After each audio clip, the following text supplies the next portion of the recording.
Welcome back, everybody, for another deep dive. Always exciting. This time, we're tackling one of the giants of 20th century thought. Now, this book is notoriously dense and difficult, focusing on three key concepts: being, Okay. time, and this thing called Dasein, Right. which is Heidegger's term for human existence. Mhm. So let's see if we can unravel some of these complex but fascinating ideas together. Heidegger really wants us to rethink some of our most basic assumptions about the world and our place in it. Absolutely. And he jumps right in with this deceptively simple question: what is being? It does seem obvious, right? You know, things just are. You'd think so. But Heidegger argues that traditional philosophy has been so busy cataloging all the things that exist, all the beings, The more fundamental question of being itself. the ground of existence. It's like the difference between looking at all the individual trees in a forest Yeah. and trying to grasp the essence of what makes a forest in the first place. Yeah, that's a good analogy. So Heidegger makes this distinction between being with a capital B, Uh-huh. which he refers to as Sein in German, Right. and beings with a lowercase b, or Ziondes. Beings are all the individual things that exist, Right. the trees, The rocks. the rocks, even us. Mhm. But being is something deeper. It's the ground of existence, the condition of possibility for anything to exist at all. It's prior to any specific entity. And what's fascinating is that Heidegger doesn't see being as some static, unchanging thing. No, it's dynamic. He uses this term destruction to describe his approach to traditional ontology, the study of being. Mm-hmm. But it's not destruction in a literal sense. It's more like a dismantling of those old ways of thinking. A clearing away. So it's like he's clearing the philosophical rubble to make space for a new foundation. Exactly. And on this new foundation, he begins to build his concept of Dasein. Okay, so he argues that Dasein, human existence, is unique in that it has a very particular way of being in the world. Different from other entities. And this being in the world isn't just about our physical presence in an environment, right? It's about something much deeper, Uh-huh. more fundamental to our existence. Right. It's not just that we're in the world, but that we're fundamentally intertwined with it. Heidegger challenges those traditional views that see the human mind as separate from the world, like we're just observers looking out from behind a pane of glass. Instead, he emphasizes that Dasein is always already engaged with the world, interacting with it, shaping it, and being shaped by it. This is where that term care comes in, right? Yeah, exactly. Heidegger uses it to describe the fundamental structure of Dasein. And it's such a powerful term because it captures the sense of Dasein's constant engagement with the world. Heidegger even quotes this ancient fable, cura prima finxit, which means care first shaped man. Wow. It highlights how care, concern, and even anxiety are inherent to Dasein's being. So these aren't just passing feelings, they're built into how we exist. Exactly, we're not just thinking things, we're caring things, and this care structures our whole experience of the world. It's like we're not just in the world, we're invested in it, right? We care about things, we worry about things, we're constantly projecting ourselves into the future and trying to make sense of the past. That's a great way to put it. And all of this ties back to Heidegger's overarching question about being. By exploring Dasein, this unique mode of human existence, Heidegger is trying to get a clearer picture of being itself. Okay, I see that connection. It's like he's saying, if we want to understand being, we need to look at the being that is most intimately intertwined with it, Dasein. So we've got being as this ground of existence. Yes. And we've got Dasein as this unique, caring way of being in the world. But there's another key player in this philosophical drama. Oh, Okay. absolutely. Time.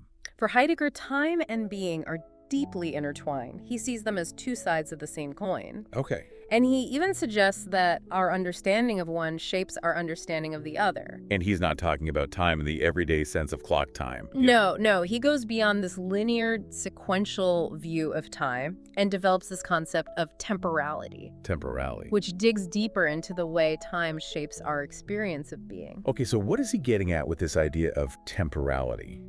How is it different from our usual way of thinking about time? Heidegger argues that our experience of time is structured by three ecstasies: the future, the past, and the present. Ecstasies. That's an interesting word choice. Right. Now, these aren't separate compartments. Okay. They're constantly interweaving and influencing each other. The future isn't just something that's coming, it's always already shaping our present experience, drawing us forward, giving us a sense of purpose, and possibility. It's like how the anticipation of an upcoming vacation can influence our mood and actions right now. Exactly. And the past isn't just something that's gone, it's the ground of our understanding. It shapes our interpretations, informs our decisions, and gives us a sense of who we are. And the present isn't just this fleeting moment between the past and future, it's where they both converge, where the possibilities of the future and the weight of the past come together to shape our experience. This is starting to paint a pretty complex picture of time. It's much more dynamic and interwoven with our existence than we might typically imagine. For sure, and this complex understanding of time is crucial for understanding Heidegger's view of truth. He rejects the traditional correspondence theory of truth, which sees truth as a simple matching up of ideas in our minds to things in the world. Okay, so he's going beyond that. Instead, he develops this concept of truth as unconcealment, or aletheia in Greek. Unconcealment. And this process of unconcealment is directly tied to Dasein's engagement with the world, which, as we've seen, is also deeply shaped by time.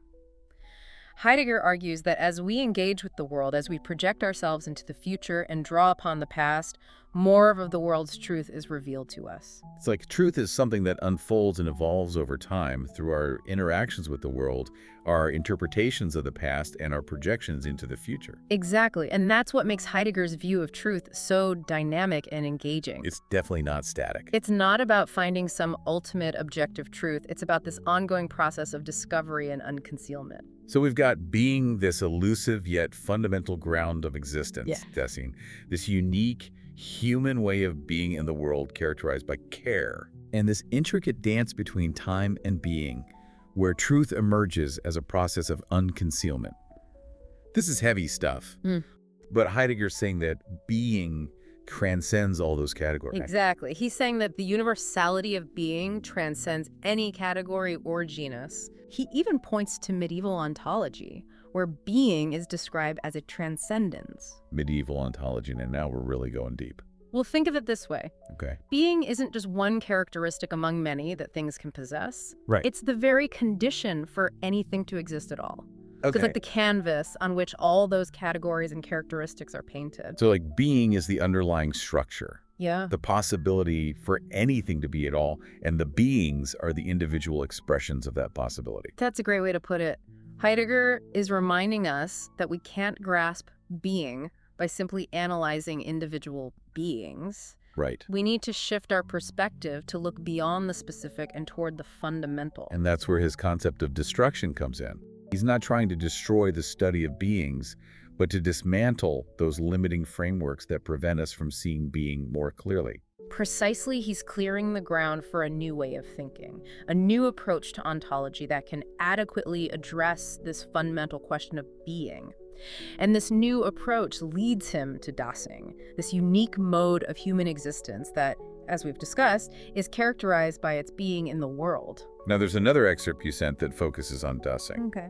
Heidegger emphasizes that Dasein is not to be explained ontologically by some ontucal characterization. Right. So he's saying we can't define Dasein simply by its physical or psychological attributes, right? Exactly. We can't reduce Dasein to just its biological functions or its mental states. Okay, Those are aspects of Dasein, but they don't fully capture its essence. I see. Remember, for Heidegger, Dasein is defined by its being in the world, this fundamental interconnectedness with the world. It's like trying to understand a fish by just looking at its scales. Ooh, I like that. You're missing the whole dynamic of how it swims, how it interacts with its environment, how its very being is shaped by its watery world. That's a fantastic analogy. It captures this sense that Dasein is not a static object, but an active participant in the world. And this active participation is driven by care, which, as we discussed, is the fundamental structure of Dasein.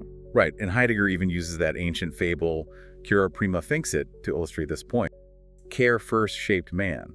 It suggests that concern, anxiety, and engagement are not just fleeting emotions, they're woven into the very fabric of our existence. Right, and this care isn't just directed towards things in the world, it's also directed towards our own being. Dasein is always already concerned with its own possibilities, its own future, and its own finitude. Finitude. He's talking about death, isn't he? Well, for Heidegger, death is not just an event that happens at the end of life. It's a possibility that shapes our existence from beginning to end. That's a pretty intense way to think about it. It can be, but it's also incredibly insightful. By acknowledging our own finitude, by facing the reality of our own death, we gain a deeper appreciation for the possibilities and choices that shape our lives. It's like that saying, live each day as if it were your last. Yes, but it's more than just a motivational quote for Heidegger.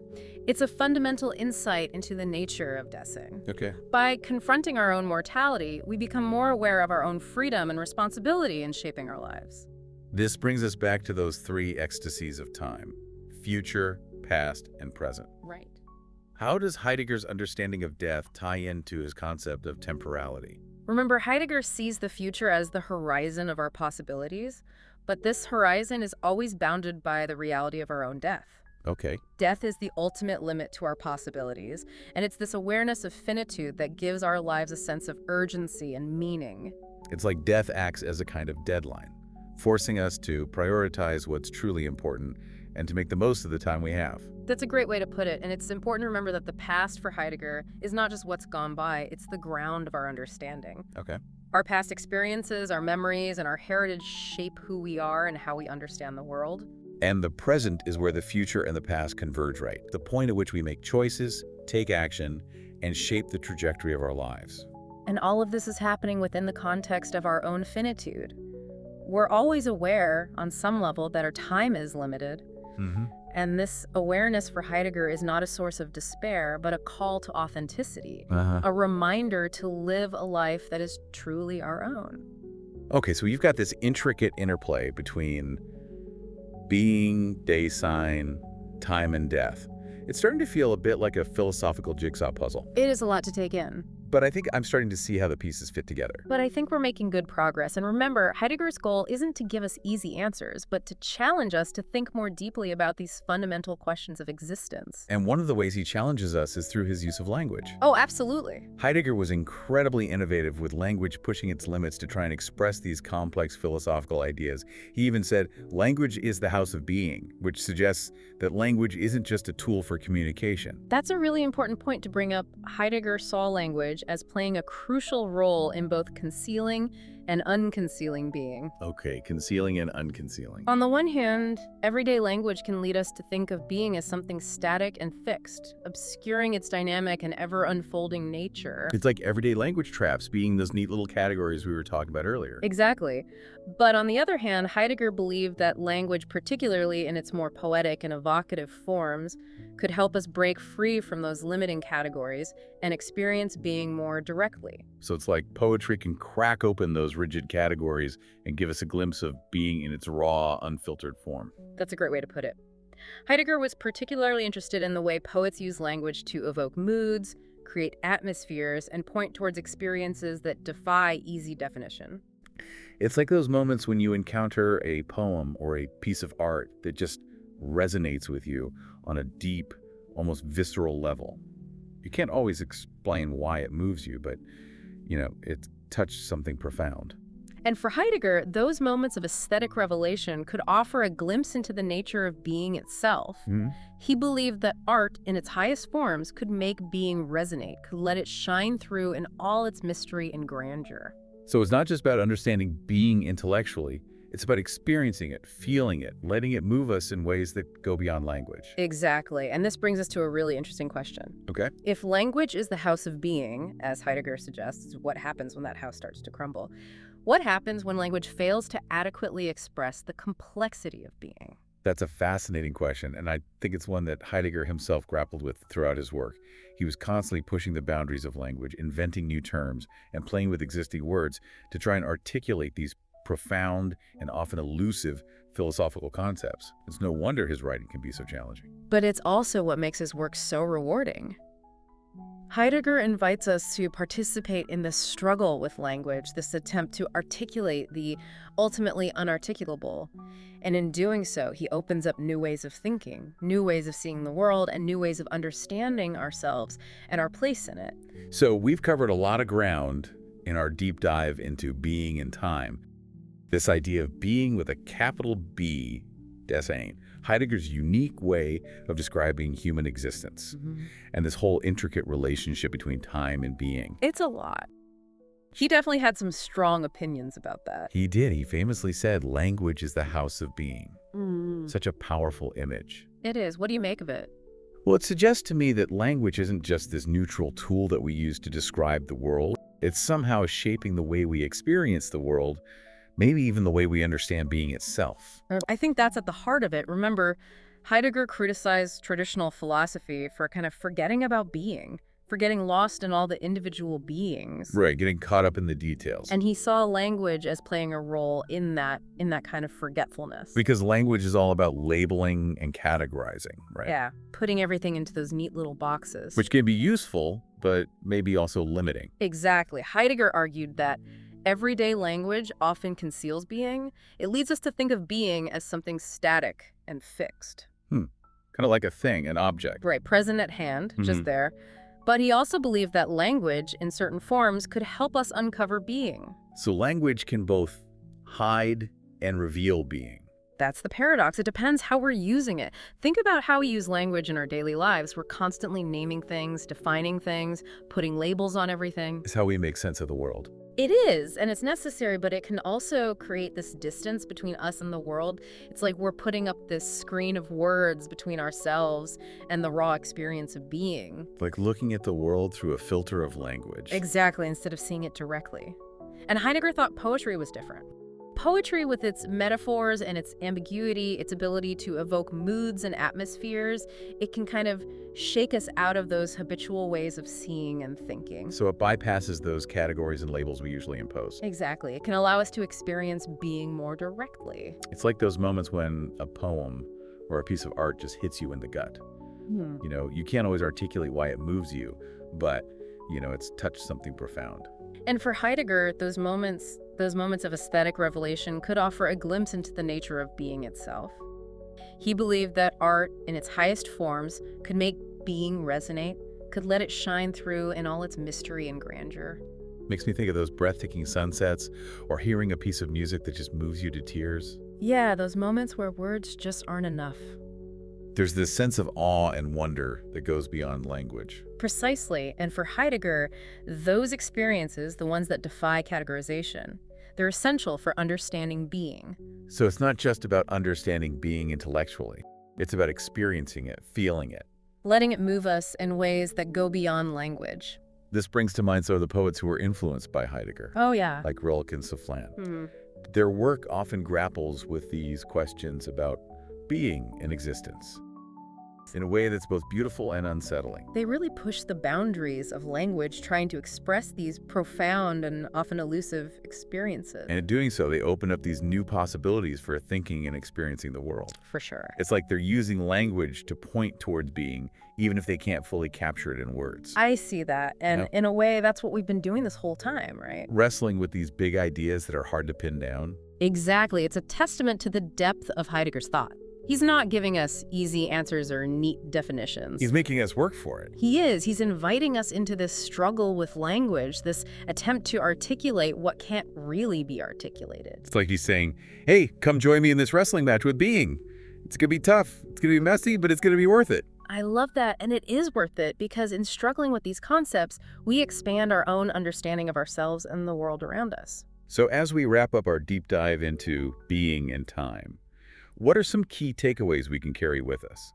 Well, I think first and foremost, Heidegger challenges us to move beyond those surface-level understandings of the world. He's asking us to question our assumptions, to dig deeper. To confront the mystery of being itself. Exactly, and he reminds us that we're not just passive observers of the world.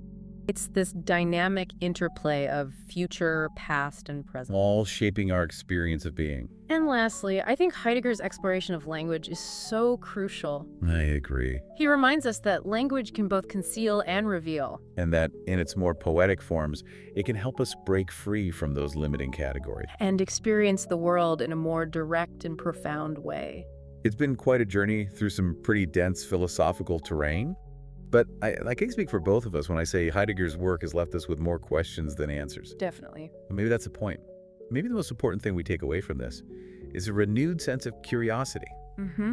a willingness to keep asking those big questions, keep exploring those mysteries. Absolutely. Well, until next time, fellow deep divers, keep those minds open, keep those questions coming, and keep exploring those uncharted waters of knowledge. Couldn't have said it better myself.